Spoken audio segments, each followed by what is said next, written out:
ఓం నమో వెంకటేశాయ. చారిత్రకంగా క్రీస్తు శకం 10వ శతాబ్దంలో తిరుమల ఆలయంలో వేసిన ఒక తమిళ శాసనంలో మొట్టమొదటిసారిగా తిరువేంగడనాథుని బ్రహ్మోత్సవాల ప్రస్తావన ఉంది.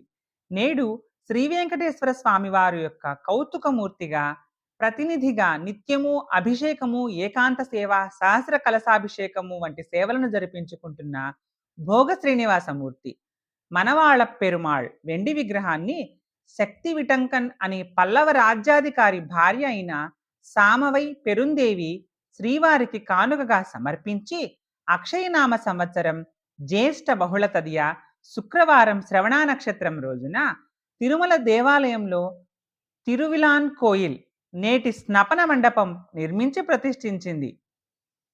ఈమె పేరుతో పెరుందేవి తోట కూడా ఉన్నది. పెరటాసి నెలలో అంటే కన్యా ఆశ్వీజ మాసంలో చిత్తా నక్షత్రం నాడు ప్రారంభమయ్యే బ్రహ్మోత్సవాలకు తాను సమర్పించిన భోగ శ్రీనివాసమూర్తిని ఉత్సవమూర్తిగా చేసి ఉత్సవాలను జరిపించాలని ఆమె కోరింది.